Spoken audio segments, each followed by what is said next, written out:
Your boy Mills from Mill City Boxing, home of the high level pro boxing media, the Fighters and Trainers channel, and most importantly, the People's channel. And we have here the one and only Jalil Hackett. I don't know if I should say major or black Mexican. I mean, talk to me. What's going on with the tattoo? Talk to me. Hey man, we just going back to our roots for real. I feel like I was getting away from it a little bit. I didn't get completely away from it, but slowly but surely I was starting to get away from it. I was I was trying to impress the people. They were saying, he don't box enough. He don't use his jab enough. He not like a average black fighter. He don't box. He trying to fight. I was trying to start to become that a little bit. Even the way I was training and stuff like that. But I was like, nah. The second I even thought, even when I put that thought in my mind about changing myself, you know, um, I ended up with a loss. No matter how I look at it, how you would look at it, how any of the fans look at it, you know, the judges who judged that fight in last December in Puerto Rico, they thought I lost. So, I lost. So, this fight right here, getting back, I just wanted to go back to my old self, just go get them, seek and destroy, and that seek and destroy mindset came from watching, great fighters like Julio Cesar Chavez Sr., Marvin Hagler, those type of guys who was just straight dogs. And, I got much love from, my Hispanic fans and my Mexican fans. So, I got named the Black Mexican when I was young. So I'm just bringing it back. That's all. That's fly. That's fly. So, great stoppage on the underdog card on that major weekend. Talk a little bit about that. Talk about your performance. You had a lot not a lot to say, but you had some great words to say after the fight as well. So, for the people that didn't get to tune in 2 Thursdays ago, yeah, let's bring them back. All right, we can refresh them. For y'all who don't know, um, I had a fight September 11th on the Crawford Canelo fight week. I fought that Thursday at the Fountain Blue Hotel and Casino. Um, it was a surreal experience. It was really history in the making. To be honest, we've never had a card set up like that where you had a fight card Thursday, a fight card Friday, then another fight card Saturday, just back to back to back, all promoted by the same promoter. And it was a big promoter. Huge shout out to Turkey Al Sheik and The Ring and Box Raw, everyone who made the situation possible. You know, um, we had a fight against Elijah Vines. At the time, he was 8-0 with 7 knockouts. You know, he was, that's an undefeated guy at the end of the day. He's not used to losing. He hasn't lost in a long time. So, our plan was to really just go out there and do what we do best, and he do what he do best, and we see who wins. We end up getting the outcome that we were looking for, which was a stoppage. I feel like with the long layoff and everything that has been going on in my career, we had the loss, and then we had the fight postponed due to injury. All the factors that lined up. I just felt like my first fight back, and my first fight at a new weight, I had to make a statement, and that's what we went out there and did with a third round knockout. 100%. So, it was a body shot, correct? No, it was an uppercut to the head. Oh, an uppercut to that. Okay. Yeah. So, do you feel like the stoppage was good? I mean, obviously he got up, but you don't really know what the referee is like. Encountering. He's telling him, "Hey, are you good?" I don't know what he's saying. What did you feel? Did you feel like Um, you could have went more rounds with him? in the moment, as far as like in that very moment, immediately in the fight, I felt like the stoppage was premature. I feel like he could have went some more. But after we watching it and actually hearing McCanty, talking to Elijah Vines, he wasn't all the way there. He was asking him questions and he wasn't getting the proper responses of a guy who wants to continue to fight. So, he just was looking out for the safety of the fighter and he waved the fight off. Nice. So, tell me, was that like some weight lifted off your shoulders, knowing that damn, like it's been a little bit some time off the ring? Slightly, but you know, Rest is for the weary.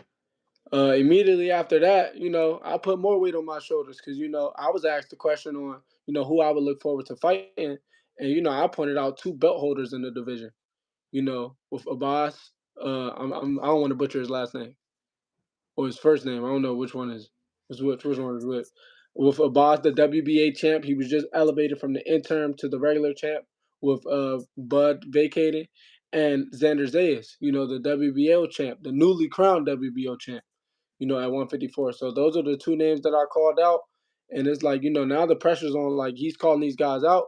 Can he really beat them, yay or nay? Some fans saying, like, he rushing. Some fans saying, like, that's a good fight, make it happen.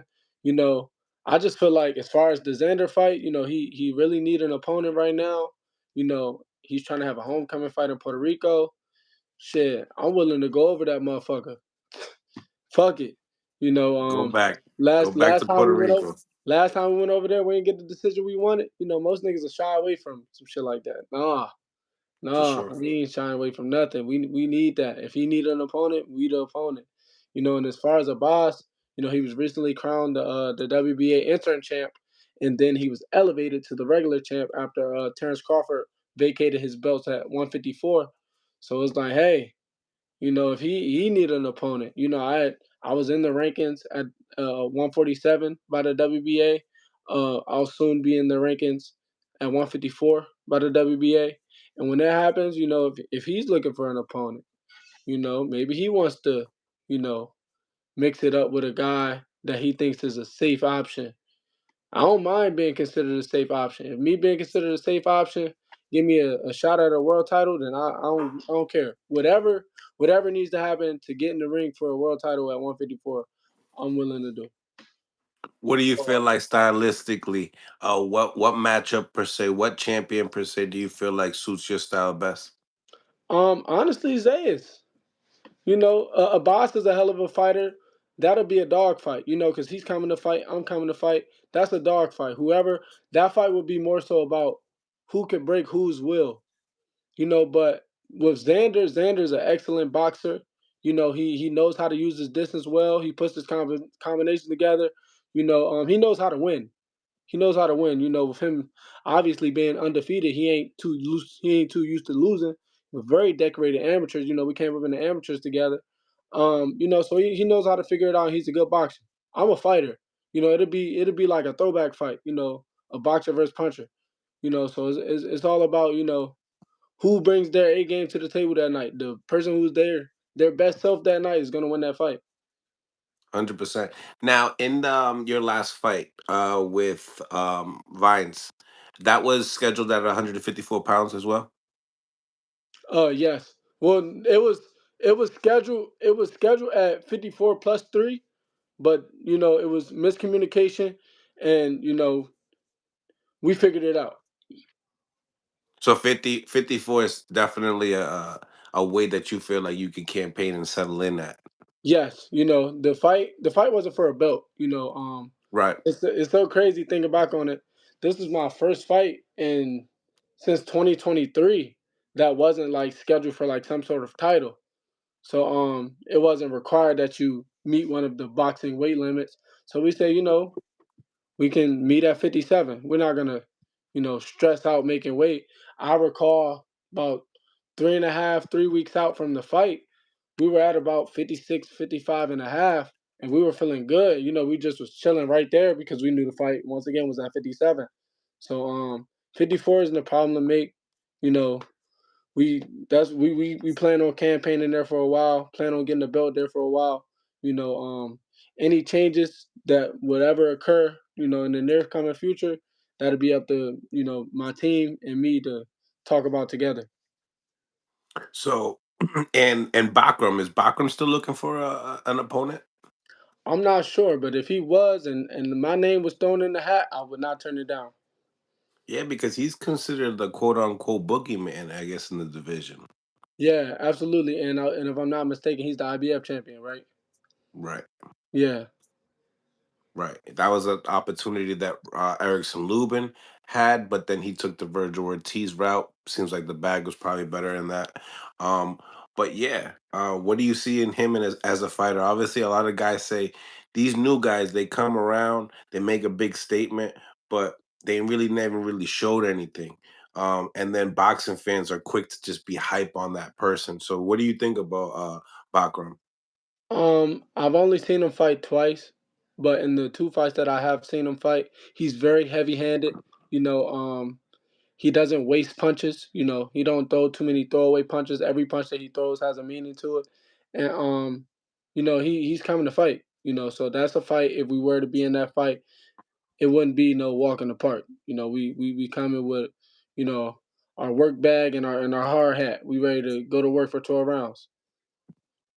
And when it comes down to Xander Zayas, what do you see in that fight per se that you feel like you could get the upper hand? Um, he's been 12 rounds and I haven't, but I feel like the pace that I fight at in the later rounds that can be a factor because I've watched him fight a lot, and in all of his fights, especially the more recent ones, he's controlled the pace. So we know he can do well and control the pace. But how can he do when the other fighter is controlling the pace? Yeah, I like that. It's exciting to see, just your name and his name. I talked about it before he even had the title. So, yeah, I mean, I really feel like that would be a great competitive fight. When it comes down to guys at 154 pounds in the USA, you're definitely a name, and what do you think about your new division now? I mean, it's just been so much cracking. Yeah, it's a hell of a division. You know, we got new guys coming up like myself from 47. You know, Jerron is just coming up from 47. Um, I don't want to miss nobody, but it's great names coming up from 47. Great names that were already there. Um, Guys that are really trying to make a name. Guys that are kind of like reviving their career, so to speak. You know, guys like Erickson Lubin, who I feel like some of the fans really counted him out at one point, but now look at where he's at, where realistically a win over Virgil Ortiz could, catapult him to a whole different level. So it's a packed division, and I always tell people like when you get to a certain point in boxing, like especially at this point right now, when you're talking about titles and stuff like that, it's really no bad blood, so to speak. It's about the business aspect of it. I had a talk with Elijah Vines a few days after the fight, and I let him know, like, bro, keep your head up. Like, I'm the fight before this, nigga, I was coming off of a loss. And I didn't let the loss affect how I worked, how I went about training. Well, I kind of did. It did affect me. I went harder. So yeah, and I end up coming back and I put on a hell of a performance. I just told him stay locked in, block out the noise, and keep grinding because at the end of the day, at this level we at, this boxing shit is damn near like a brotherhood. Like it's an honor to be at a certain level. So I ain't trying to bad talk you. I ain't trying to, talk crazy about you. It's just known that we are fighters, we are professionals, we do what we want to do for a living, and it's like I believe that I'm better than you. You think you better than me. We're gonna find out in the ring after the fight, it's all love, and we could do it a few times if the fans like it, So that's my whole thing. That's my whole thing about it. That's all. No, I hear you on that. Um, going back onto that week, there was some fights in your division as well. I think when you had, I don't know, I don't think it was 47. Fernando Vargas and Callum Walsh. Yes, I that was believe at that's at that was 54th, at right? 54. Yeah, that was at 54. That was another good fight. Tell me what you thought about that performance. Some people were saying that even guys like James Toney, obviously Oscar De La Hoya got his little thing with Dana White and stuff, so he's gonna kind of like talk negative on his clapbacks. But a lot of people saying that the the undercard, under besides Lester Martinez and Mbili, that was a good fight. But the undercard per se, what would you say? Did you feel like you know it could have been a little bit better? I said I should have been fighting Saturday. You know what I'm saying? I thought honestly, I probably should have been fighting Saturday.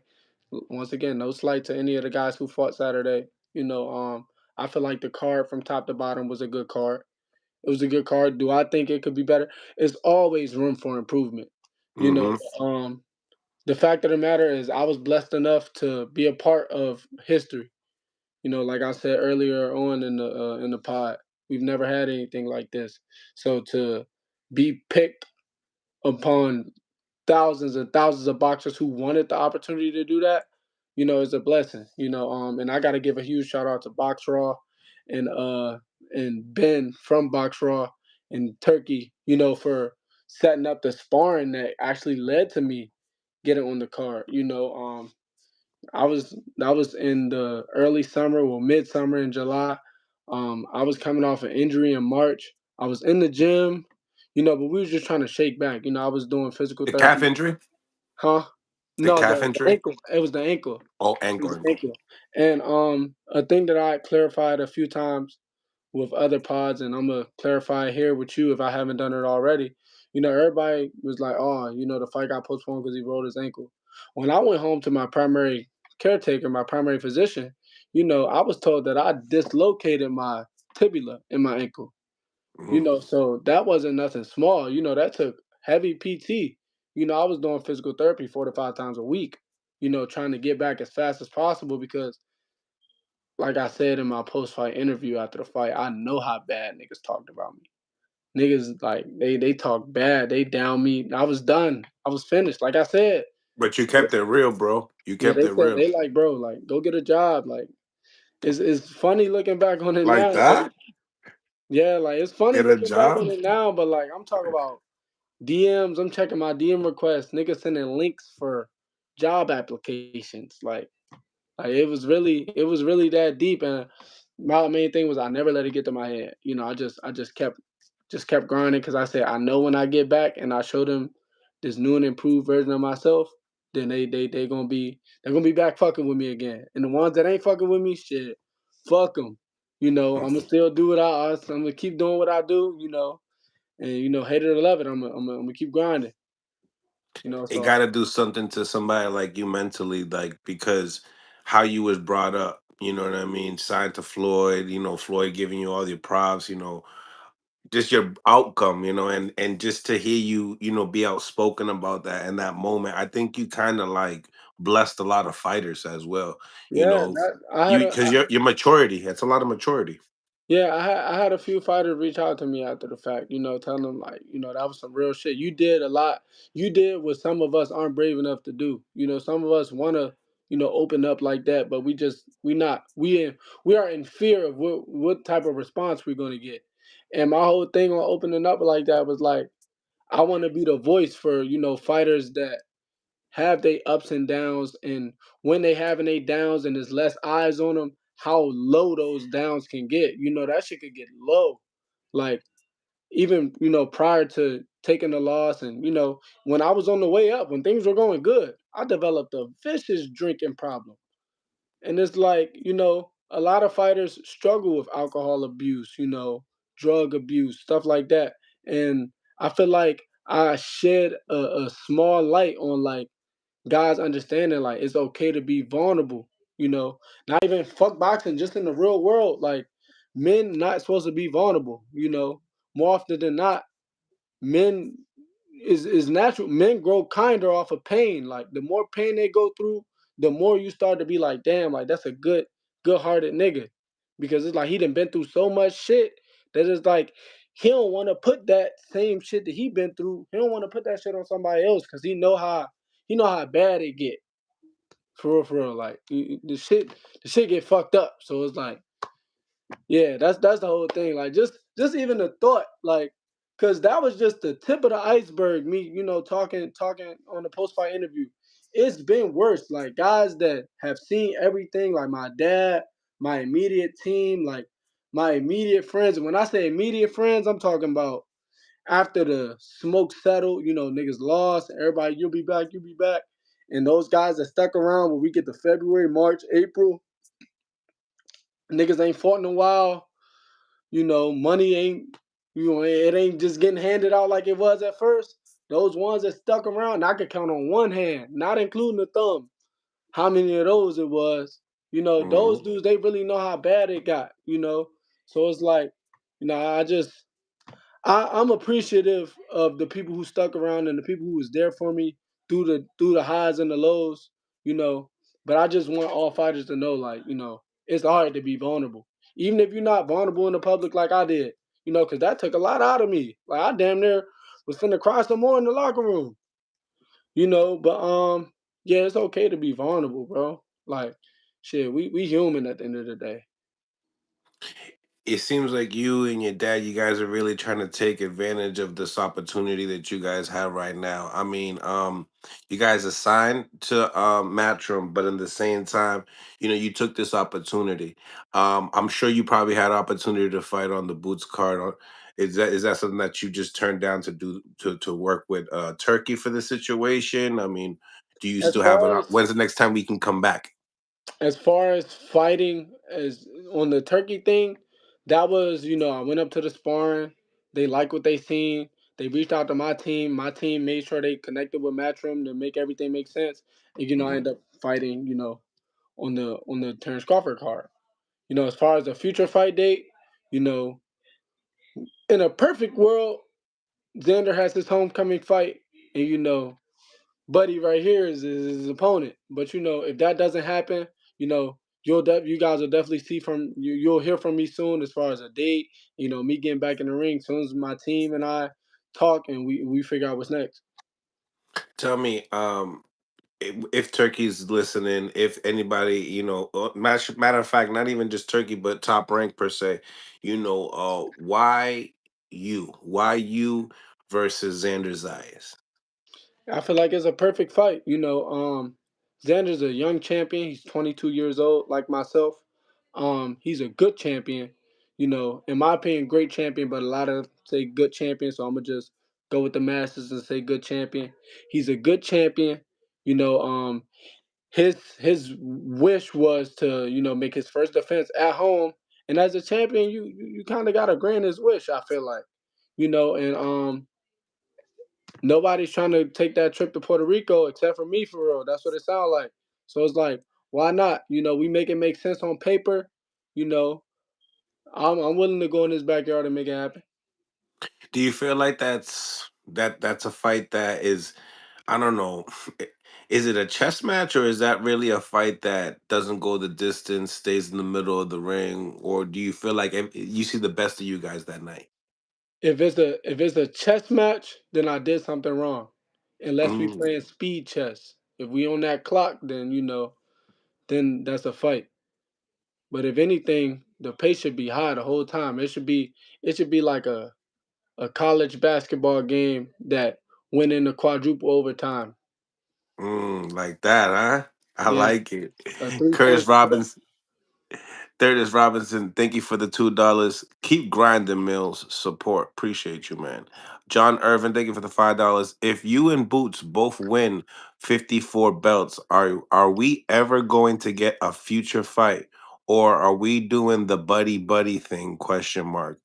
Who do you see as a unification fight? If he's my buddy, like I think he's my buddy, we fight three times because the first time is a good fight, the second time is a good fight, and the third time is a good fight. And we got paid good as shit. And one fighter maybe stays at 54 while the other one goes to 60. That's a fly answer. If we real buddy buddy, we do it in three times. I love it. London, thank you for the 5 piece. Man, we riding with you, champ, till the wheels fall off. Appreciate it. Appreciate it, man. So you Appreciate it. get that love too. You have to admit you get that love too. Cause I see it. No, Because I don't. I've been covering you for a while, and people be like, people know that I rock with who I rock with, so they can see it, and they're like, I don't know, Mills, he should be moving up in weight. I don't know about the competition. I'm like, this kid's been doing it for a long time, like since a cub. But yeah, you do get a lot of love.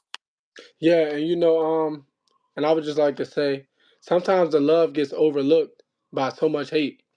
Hmm. You so focused on responding back to the haters, like, yeah, fuck you, I ain't listening to you, you a bitch, all that. You don't even pay attention to the love.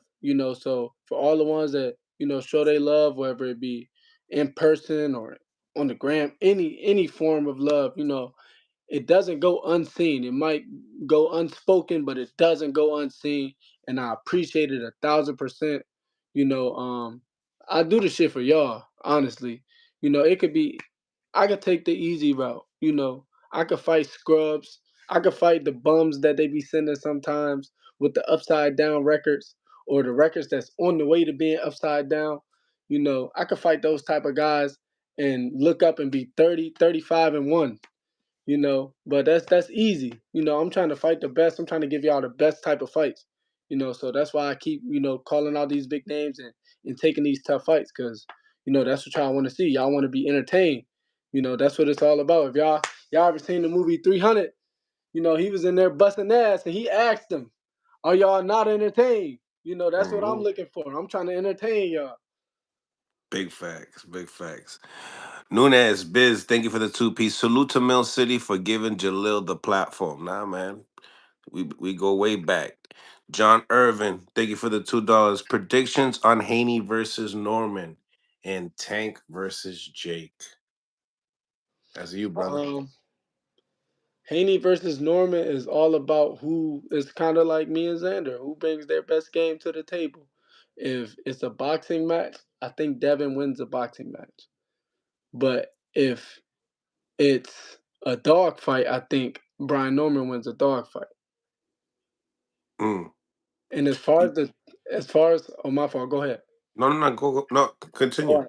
Yeah, as Oh, far actually, let me ask that question because I think you're gonna go straight to Jake yeah, I was. and I was. Javante. All right. So, if that's the case, do you feel like Norman has no shot in winning a decision on trying to box with Haney? It got to be straight rock 'em, sock 'em. I gotta knock you out type of deal to get the dub. No, no, because we've seen, although the fight was overturned, we've seen Devin lose in a decision, Hmm.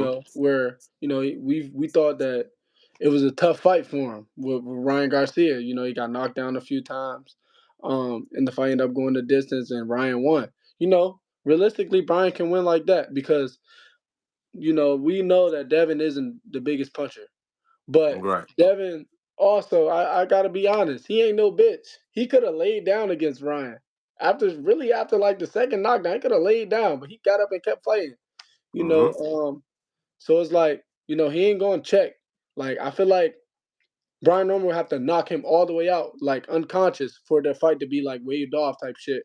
Or the ref would have to think as if he's taking enough punishment and look out for the best interest of the fighter.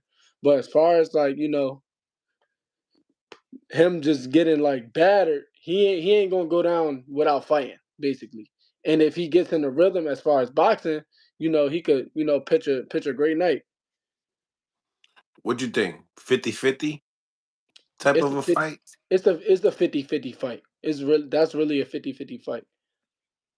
How do you gauge it when we see, you're talking about the dogness that he had with the Ryan fight, but didn't kind of show any of that with the Ramirez fight. Do you feel like it was just let's swim without getting wet in this fight so we can go on to another fight? It was the first fight back in a while. The Ryan fight took place in April of 2024, while Yeah. the fight with him and Ramirez was May of 2025, right? Hmm. So that's 13 months out of the ring. That'll, you know, have wear and tear on anybody. 13 months out of the ring, he's at a new weight. He just, trying to get his feet wet. He was trying to get his feet wet. He went out there and did what we all plan on going out there to do on fight night. He went out there and won. Right. Right. Um. Yeah. To that second question with the Jake and Javante. Um, Tank by unanimous decision. Not Tank by knockout. Talk to me. I feel like honestly, Yeah. as far as like the way things been going, I don't think he's gonna force it. Like he said in the presser, this is like one of the first camps where like he's gonna have fun. Like, he playing with house money at this point. Like Hmm. we come from similar backgrounds, albeit he an hour up the road in Baltimore. We come from similar backgrounds. Niggas come from broken homes, shit fucked up. Niggas come from poverty. So it's like for him to be at the point where he can make 6 figures, 7 figures, damn near 8 figures, well, 8 figures plus, based on what I'm hearing. It's like, how can you lose? Shit, hypothetically speaking, he could go out there in the first round. get hit with a bullshit shot and take a dive. He wanted Mm. life. He wanted life. He. I just asked every fighter before we talk shit about him fighting a YouTuber. Ask every fighter if the roles were reversed. If you were in his situation, what would you do? I feel like almost any fighter would damn near be like, shit, I'll switch spots with him. I'm gonna take that bread. So it's like, just he wanted life. Well, I'll give you an example. All right. So that same question was asked to Shakur, right? They said, "What would you do?" And he's like, "Yeah, I would take the money, but my competitiveness would say that I know I'm gonna beat Roach anyway. So, but if you don't think you're gonna beat Roach, then that payday with Jake might not be there." So Shakur was kind of like saying, insinuating things like that, like, when you assure yourself of you're gonna win, you're gonna do it anyway. So I mean, I get what you're saying, but what do you think about him possibly retiring after this fight? If he retired, he did what he wanted to do in the sport. If he felt like he should retire early and, you know, based on how he talks, be more of a family man, then, so be it. It's like shit. He been doing it, like he said, he been doing it since he was a kid, 7, 8 years old. He done gave this sport 20 plus years of his life. He spent more time in the gym than he probably done spent in the house, his whole life. So it's like him saying that he done, if he done, he done. It is what it is. He gave us great fights. He gave us great moments. At one point when he was like at his very, very at his peak, his fights, they even now, even with his most recent fight, the one with Roach, the fights just weren't regular fights. Like the fight weeks weren't regular fight weeks. It was like events. It was damn near like going to a rapper concert. So It was if like he, Floyd Mayweather fighting again. yeah, if he say he done, then it's like shit. He done. Somebody else got to step up. Somebody else got to take that spot. Because from the looks of it, it's him and Canelo at that top spot as far as big fights. And when they leave, somebody gonna have to step up to the plate the same way when Floyd retired. Somebody had to step up to the plate. So it's up to the fighters like myself, fighters like Xander Zayas, fighters like Jerron Ennis, and all the other fighters. No matter where you at in your career, give us what, well, not us, but give the fans what they want to see. Make the fans spend they last to come see you fight. Make the fans pay for them $100, $200 pay-per-views. Make the fans, make them spend money. Cause if the fans spending money, you making money.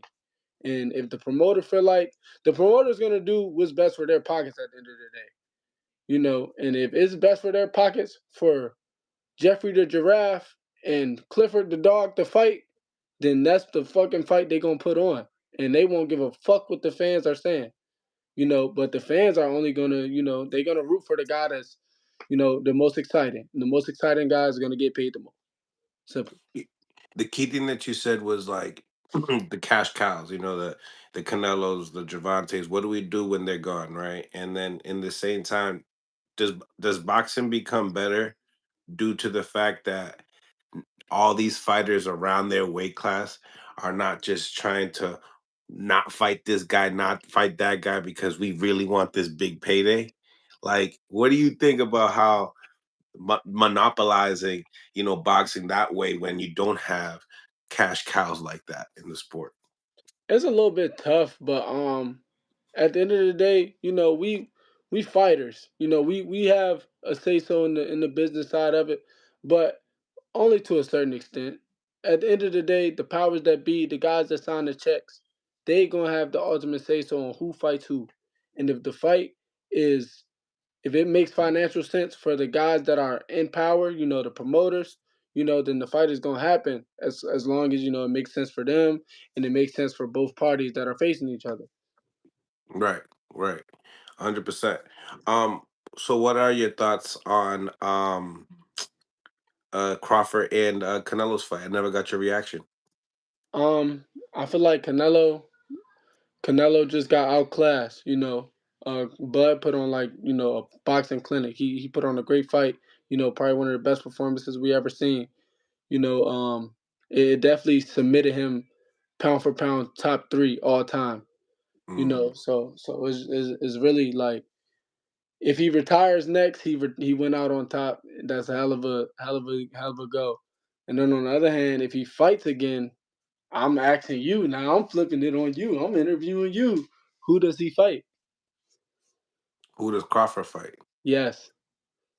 Shit. I mean, the only one that makes sense right now is a rematch if Canelo wants it. You know, Yeah. I know Yeah. a lot of people don't want to see it. You know, but do you really want to see? I mean, who do you want to? I would like to see Crawford probably fight Janabek. Go down to 160, get the unified champion that's at 160, become a sixth division champion. Yeah, I think that would be the route for me. I talked to Buddy McGirt. Even Buddy, he used to train Janabek. He thinks that Crawford would do him bad, but it'll be probably the most competitive fight for Crawford at this moment in time. Okay. Okay. That's a good take. I never looked at it that way. You know, Yeah, this one of them situations. legacy. Yeah, this one of them situations where I don't really have a take right now. I like your take, but it's like only time will tell. Yeah, because you wanna get the baddest man, and the baddest man at 160 is Janabek. He holds two titles, so you got to give him that. Um, I don't think Lara. I don't. I don't think I want to see Crawford and Lara for some reason. I don't know. I don't. I think that would be just like. I just think that Crawford just get him. Yeah, what do you think about a Crawford and Adames fight? Since we're talking about him. But did you see that sparring that they did? That sparring you never seen it? It was nice. You froze, I think. Yeah, Adamas, Adamas and Crawford sparring was lit. Smash the like button, y'all. I think he just froze. Smash the like button. Subscribe to the channel if you guys haven't subscribed to the channel yet. Shout out to my man Jalil Hackett. We're gonna be getting his take on a lot of this other things. What do you guys think about Keith Thurman and Fundora, man? Yo, Jalil, if you can hear me, I can't hear a word you saying. You froze up, just to get FYI. But smash the like button, ladies and gentlemen. If you guys are in the chat, I know you guys been seeing all this like little Twitter stuff with Tank and Shakur. I see it in the comments, so we'll get into it a little bit. But yeah, Thurman hasn't fought in years. Nah, he fought Brock Jarvis last year, this year, out in Australia. Not necessarily a real 154 pounder, but I mean, he did get active in the ring. I wouldn't say like a real dude though, a real competitor. I would coming from a Brock Jarvis to a Sebastian Fundora, it's like a leap and a half. I ain't gonna lie to you, right? That's just like levels, but yeah, Keith Thurman was able to pull that off. Be crazy, right? Salute to everybody in the live, man. Smash the like button, yo. Curtis Robinson, salute to y'all, man. Salute to all the members on Mill City Boxing as well. I appreciate y'all for tapping in with your boy. His phone probably died. That's what I'm assuming. But I'm gonna get the call-ins definitely. What you say? You buffering, Mills? Buffering. Tell me, shit coming out bad? Let me know. Buffering. Fundora takes out Thurman. Mill, ask Jalil, is he ready for Xander Zayas at a 54? That's what he wants. That's exactly what Jalil wants. He wants Xander Zayas next. That's who he wants. You good, Mill? I'm good. Jose Rodriguez, what's going on? Thurman a 50-50. Is it? Is it a 50-50? I don't know. I don't know. I'm gonna get back into it though. What's Jalil phone going my on, phone. coach? Hey man, Jalil phone died. He taking my phone. I'm I downstairs. knew it. Hit I him up. knew it. Yeah, I man. You know, knew it. young people don't put their phone on the charger. They talk on it so much. All right, we back. We We back. We back. back. So yeah, We were talking a little bit about your division. We were leading into Sebastian. Oh no, you asked me a question about Hadamis and Crawford, right? Yes. And I asked you if you was able to see their sparring. No, I didn't. I Um, wasn't able to see it. Good work, good work. Hold on. Could you come out and come back in? Because I'll get like a feedback. Smash the like button, subscribe to the channel if you guys haven't subscribed to the channel. Yeah, man, I seen that Hadamis and Terrence Crawford sparring, and it was some good stuff. I mean, in the pocket stuff, like straight phone booth status. Um, Great work. Crawford's like a mastermind when it comes to like body punching. Like he's really good at it. He knows how to use his elbows. He knows how to use his angles, and he makes things difficult for people on the inside. You know, he clearly seen that. The audio. How's my audio though? How's my audio right now? Let me know in the chat. Smash the like button, y'all. We got over 130 people on the live and only 41 likes. It's the nastiest work. Y'all do this shit to me all the time. I got your little heat back.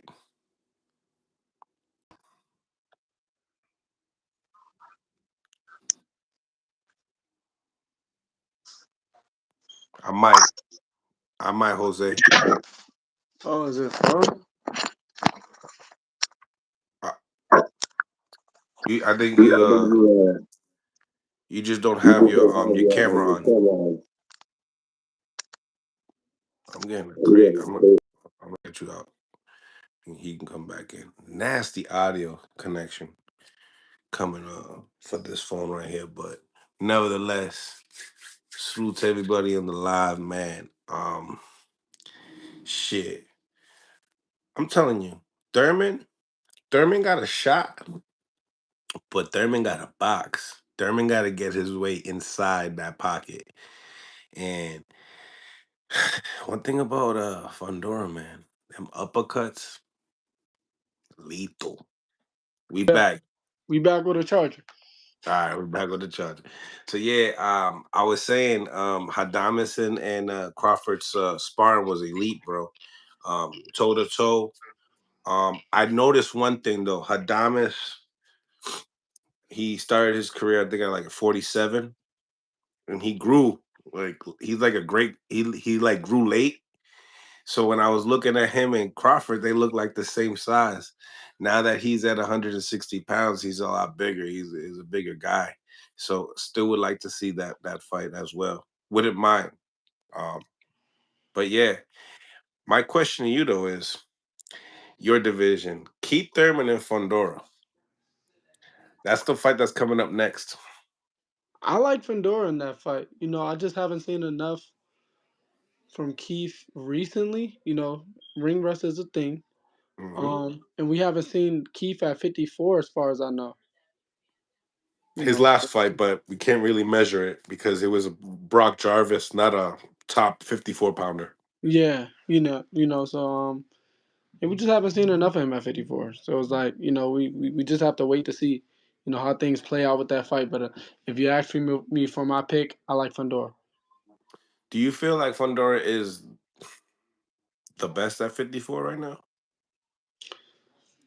I think Xander Zayas is the best at 54 right now. He might be Ooh, second. He might be second. I like him second, but I think respect. Xander Zayas, as far as if we're ranking 1 through 4 as far as the champions, Xander Zayas is the best at 154. Mm. Tell me why. He's young. He has more upside. You know, um, he's a great boxer. And he's popular. At the end of the day, the fans got to want to see you. If the fans don't want to see you, and it's like that makes your stock drop. And he's very he's fans. The New York they love him. Everybody love him. So he that guy. He that guy at 54 right now. Mm. What's your thoughts on Erickson Lubin and Virgil Ortiz? That's a great fight. That's a from the fans view. I think they're leaning more towards Ortiz. They think that's a one sided fight, but I think it's a 50-50 fight. I agree. I agree. Um, Tell me, where do you feel like this was a better matchup for Erickson Lubin as far as a more of a winnable fight, or do you think it was just more lucrative just to go for the Virgil Ortiz instead of Bakram the champion? Uh, Maybe it was something that his team told him. Maybe that was something that they talked about as a unit, and they decided, we're gonna fight, we're gonna fight Ortiz, instead of fighting for the world title. I'm not a part of the team, so I don't know what the the decision was behind it. But it's gonna play out how it plays out. We just have to sit back and watch as fans. Oh yeah, big time, big time. Um, obviously the fans was talking about you and Boots before, and I know that you guys worked together in the past, and now that you guys are like at the same division and stuff like that, does things change as far as Um, as competitors now? Do you still seek that work in Philadelphia, knowing that it's a possible opponent down the line? no, because it was a possible opponent at 47. We were both once at 47. You know, let's say I could make 47 for an extra year. And let's say me and Roman do have the rematch in March instead of me getting injured, and I beat Roman, and I have a few defenses of the Continental title, and I climb the ranks, and I become a number one contender for the a WBA belt, and he still has it. That would have been the fight that I would have been calling for. If he moves up, then it's like, oh well, I just want the belt at that point. But if we were at the same weight at 47, and it came to the point where he was the person in the way of me becoming a world champion at 147, then that would have been a fight. It's the same thing, just at 54 now. Yeah, right, right. Now, you say that the Lubin and Virgil Ortiz is a 50-50, and I know that you kind of have to lean towards Virgil a little bit because he's the A side. But in the same time, do you feel like Lubin could, beat him? Potentially, and when I say potentially, I say that more so. It's likely that he can beat him. At the end of the day, coming out of the amateurs and even early on in his pro career, it wasn't if Erickson Lubin would become a champion. It was when he became a champion, how many times he became a champion. Yep, it's true. That's really what it was all about. He a dog. He a dog, bro. So it's like, it's all about, he he he is one of them ones. Let's just keep it simple. Yeah, yeah, he definitely is. And he had a tough fight. A fight that he won with Jose Jesus Ramos.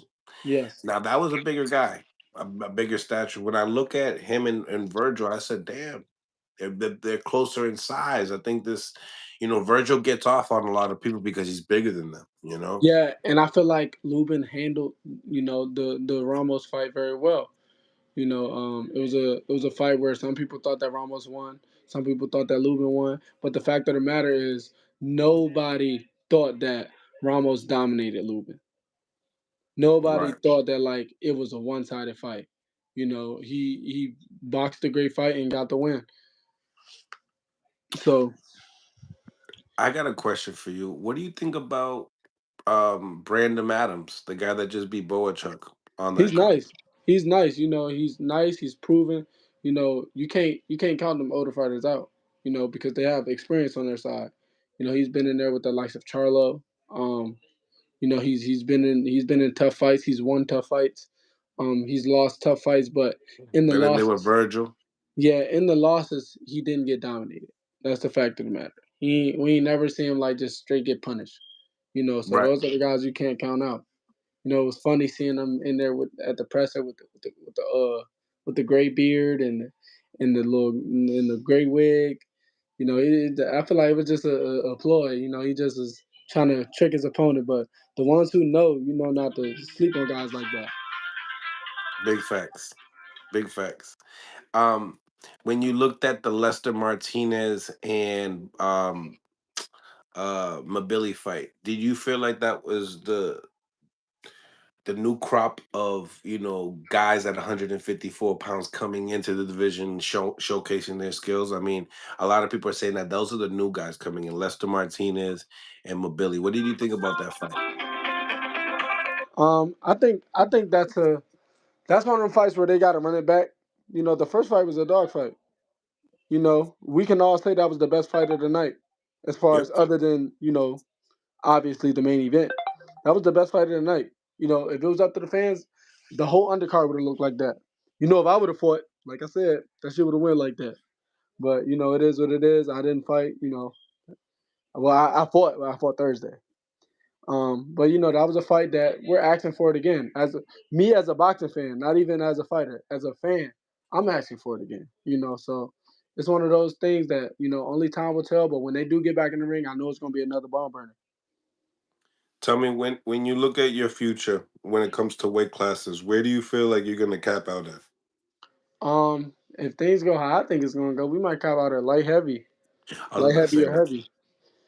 Yeah, maybe if, That's if where the you money, end if it. the money, if the money right at heavy, we going up there. Shit, but I definitely see light heavy for sure.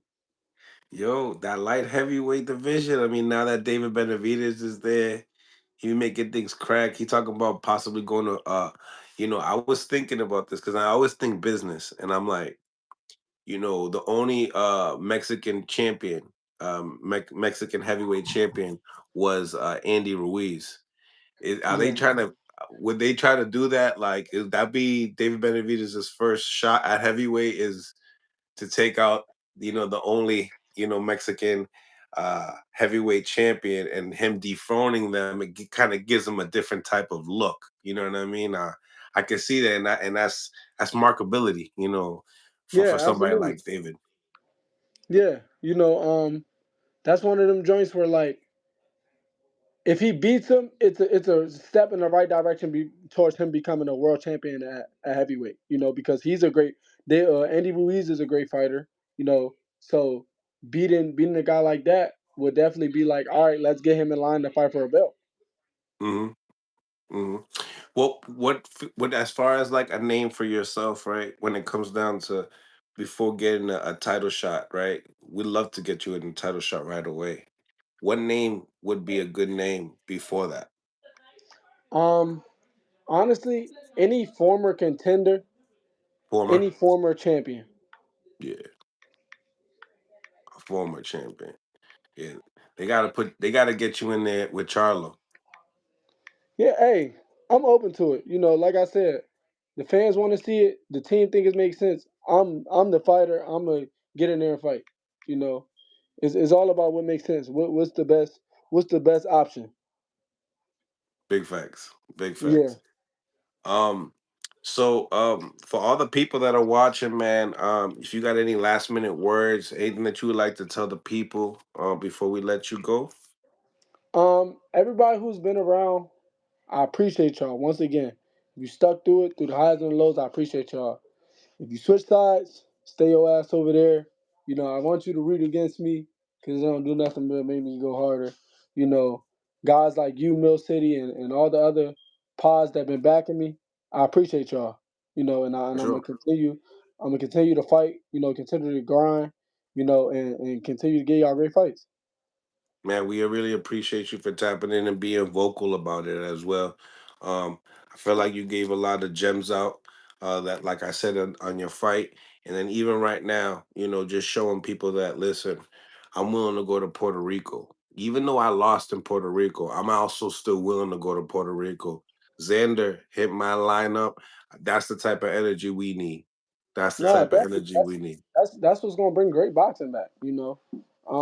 Without shit like that, then the sport slowly but surely dies. Tank said something about that. He said something about that on Twitter.